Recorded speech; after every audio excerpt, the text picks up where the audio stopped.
السلام عليكم ورحمة الله وبركاته. وجود دي يا شباب، أنا أحمد فوزي ودي كواليس فريلانسر.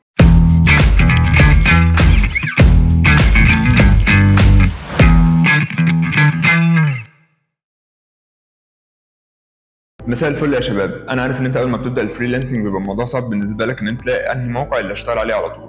طبعا بتسمع كلام ناس كتير، بس النهارده أنا جبت لك أحسن 5 مواقع أنا جربتهم وفعلا بيجيبوا فلوس. هقول لك إيه أحسن حاجات فيهم، إيه الحاجات الوحشة اللي فيهم، وإيه الحاجات اللي ممكن تحتاج منك فلوس عشان تبدأ عليهم أصلا.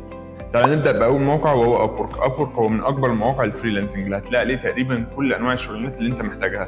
بس تعال نقول الحلو اللي فيه والوحش اللي فيه. أول حاجة هتلاقيها حلوة في أبورك إن أنت هتلاقي تقريبا كل أنواع الشغلانات اللي أنت شغالها، سواء كنت شغال بروجرامر، إديتور، كونتنت كريتور، أو حتى بتعمل حاجات على إكسل مثلا أو على وورد. كل الحاجات دي هتلاقيها. أبورك عليه ملايين الشغلانات، أنت لو دورت صح واستخدمت السيرش بار صح أنت هتلاقي الشغلانة اللي أنت محتاجها.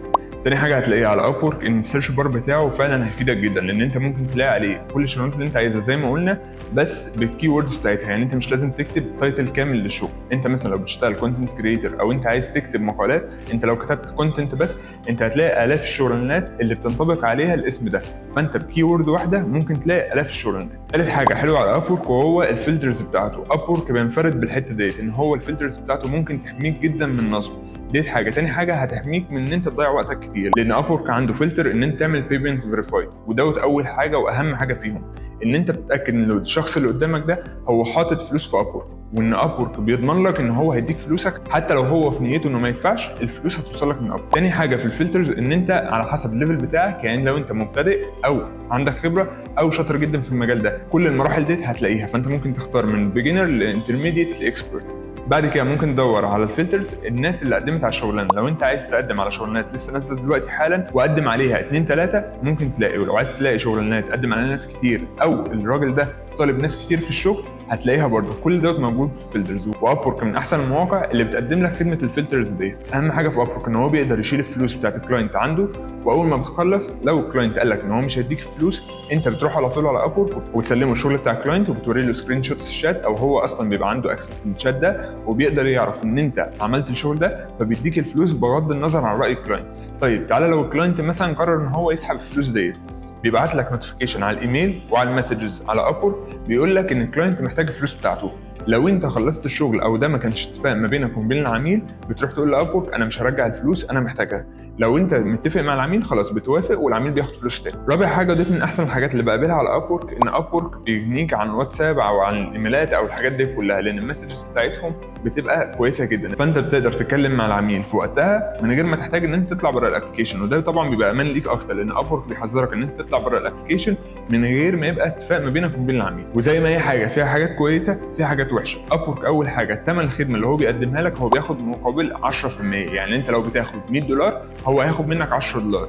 تاني حاجه على ابورك ان في منافسه عاليه جدا. ابورك من اكتر المواقع المعروفه في العالم واكتر المواقع اللي عليها فريلانسرز بتشتغل، فانت ممكن تلاقي ان الشغلانه لسه نازله مثلا بقالها 5 دقائق وتلاقي 50 واحد مقدم عليها. ما تخافش وقدم عليها، انا ما بقولكش ما تقدمش، بس هو المنافسه عليه عاليه جدا. ده حاجه تخليك تتحمس ان انت تتعلم سكيل اكتر، وان انت تقدر تتكلم مع فريلانسرز تانيين وتتعرف عليهم فيقدروا يفيدوك بالمعلومات اللي عندهم. تاني حاجه هتقابلها على ابورك ان انت ما تقدرش تتواصل مع العميل والعميل ما يقدرش يتواصل معاك غير لو انت كتبت بروبوزل وهو قبله.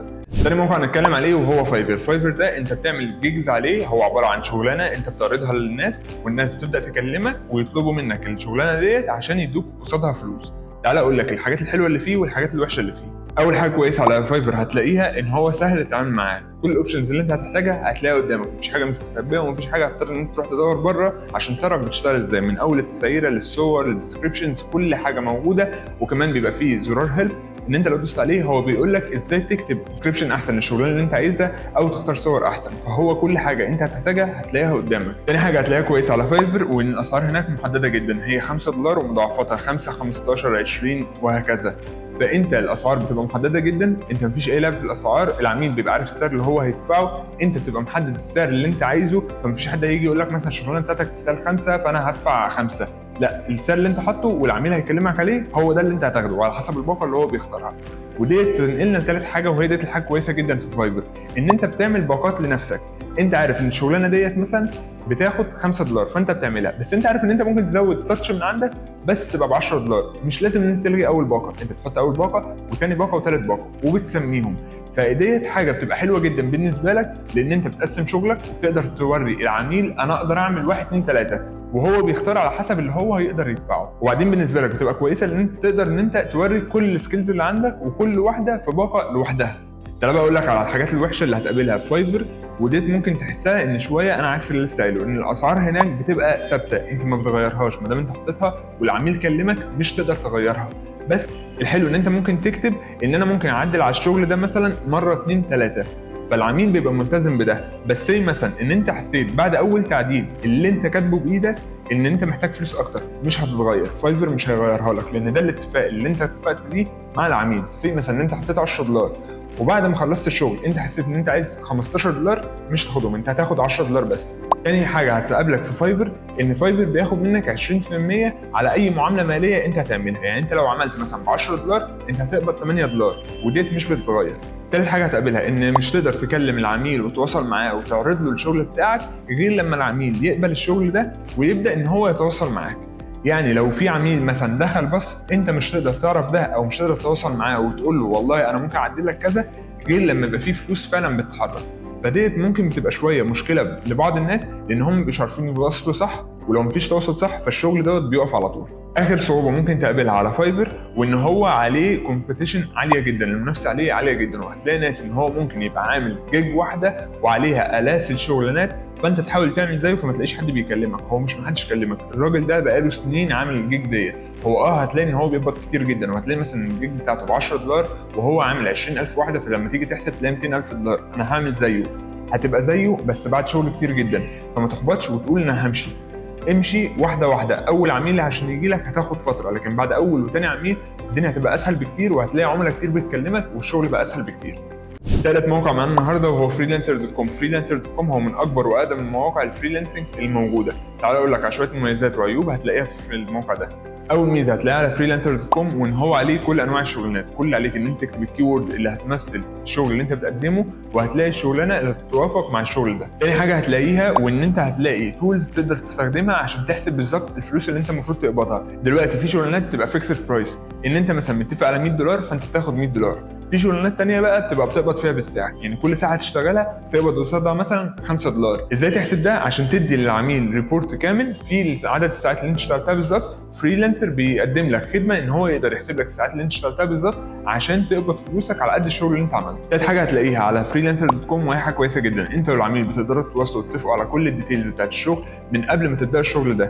بس خلي بالك من النصب لان هتلاقيه شويه كتير، وديت هنتكلم في العيوب بتاعته لما تيجي. فريلانسر.com هو حاجه زي ابورك في ان هما الاثنين بيقدموا لك خدمه ان انت تقدر تشتغل بفيكسد برايس، ان انت تشتغل بسعر ثابت، وان انت تقدر تشتغل بسعر في الساعه، يعني انت مثلا بتقدم الشغل في الساعه بتقبض كذا عليه. انا بقول لك على شويه عيوب هتقابلها على فريلانسر.com. زي ما قلت لك ان فريلانسر.com هو من اكبر المواقع الموجوده، فهو عليه منافسه عاليه جدا، وغالبا الناس اللي بتشتغل هناك هي الناس اللي ثابته هناك. اي حد بيدخل جديد بياخد فتره طويله جدا واكتر من ابورك لحد ما بيلاقي الشغل الاولاني ليه ويبقى شغل حقيقي. وده ينقلنا على تاني عيب وان هو النصب.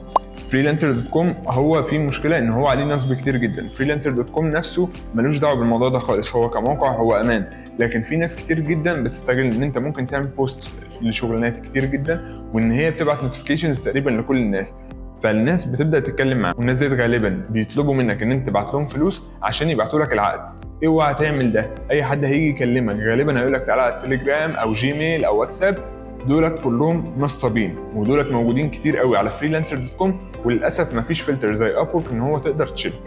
ده بقى موقع معانا النهارده وهو خمسات.com. موقع خمسات.com هو موقع عربي. تعالى اقول لك على شويه مميزات وعيوب هتلاقيها عليه.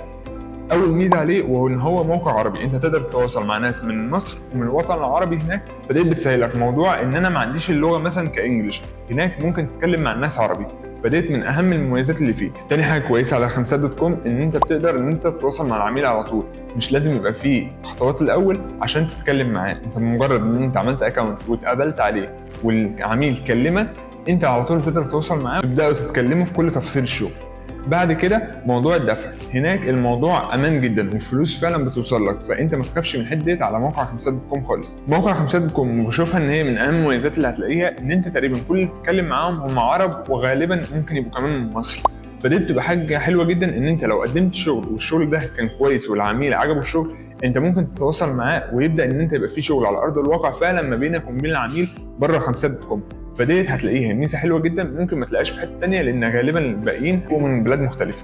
تعال اقول لك على شويه عيوب ممكن تقابلها على خمسات دوت كوم. اول عيب هتقابله وان هو الموقع ده معمول للوطن العربي، فانت لو بتشتغل في حاجه معينه قوي ممكن ما تلاقيش شغلانات هناك. مشكله تانية هتقابلها على خمسات دوت كوم وان هو ما عندوش التولز كتير او الحاجات اللي تقدر تستعملها كتير زي مثلا ابورك، الفلترز والحاجات دي كلها مش هتلاقيها على خمسات، فديت ممكن تحجم من الشغل شويه او تبقى في صعوبه ان انت توصل للعميل او العميل يوصل لك. خامس موقع معانا وهو بيبل بير اور، ودوت موقع مشهور جدا في الفريلانسنج. تعالى اقول لك على شويه عيوب وشويه مميزات هتلاقيها عليه. اول ميزه هتلاقيها عليها وهو الشغل الكتير، هو عليه شغل كتير جدا بالذات لو انت بتشتغل في ماركتنج او بروجرامنج او ديزايننج، هتلاقي عليه شغل كتير جدا. هو هياخد منك فتره لحد ما تقدر تقدم على الموقع نفسه، بس بعد ما بتتقبل بتلاقي شغلانات كتير جدا وممكن تقدم عليها على طول. تاني حاجه وهو بروجكت مانجمنت اللي عليه، انت بتقدر تتراك الشغل بتاعك، يعني في بيبقى مايلستونز زي حتت انت كل ما بتخلص جزء من البروجكت بتروح تعلم ان انت خلصته، فالعميل بيعرف ده وانت تبدا تاخد فلوس على حسب الجزء اللي انت خلصته. تالت حاجه عليه وان الموقع ده هو جلوبال والناس كلها بتشتغل عليه، فانت ممكن تقابل ناس من كل العالم ان انت تقدر تشتغل معاهم. ده ممكن يخليك ان انت تبني نتورك كويسه جدا عشان لو عايز تعمل بيزنس بعد كده او عايز بروجكتس اكبر ممكن تتواصل مع الناس دي تبدا تشتغل معاهم حتى لو بتشتغل بره الموقع. تعال بقى اقول لك على شويه عيوب موجوده على بيبل بير اور. اول عيب فيه وان هو بياخد من 5 ل 20% من الفلوس اللي انت تاخدها، يعني لو بتاخد $100 ممكن ياخد منك يا $5 يا $20 على حسب الشغل اللي انت كنت مقدمه اصلا قبل كده. تاني عيب عليه وديت ناس كتير اشتكت منه ان الكاستمر سبورت بتاعهم بيبقى بطيء جدا في الرد، وعشان يحل لك المشكله بياخد كتير، فانت لو واجهت اي مشكله ما تستناش انها تتحل في ساعتها، ممكن تاخد فتره لحد ما تتحل. اخر عيب هتلاقيها على بيبل بير اور ان هو بيشتغل بروجكت باي بروجكت، يعني كل بروجكت انت هتخلصه هو هيقفل العقد بتاعه، على عكس مثلا باقي المواقع زي ابورك ان كل عقد هتخلصه هو بيقفله ويبدا لك اللي بعده على طول. هناك لا، انت هتخلص وتستلم الفلوس، بعد كده لو عايز تشتغل مع العميل تاني بتبدا ان انت تبدا كونتراكت من اول وجديد خالص، فده بيخلي ان العقد طويل المدى مش موجود هناك. في الاخر عايز اقول لك ان المميزات والعيوب اللي انا قلتها لك ديت هي تجربه شخصيه وتجربه ناس كتير قوي حواليا، فانا حبيت ان انا اجمعهم لك كلهم في فيديو واحد عشان تقدر تختار الموقع اللي فعلا هيناسبك في الشغل. بس كده يا شباب، يا رب اكون فدتكم فيديو النهارده. لو عجبك الفيديو وعايز تعرف اكتر عن محتوى فريلانسنج ما تنساش تعمل لايك وسبسكرايب، وهتلاقوني على الانستجرام وعلى التيك توك. سلام.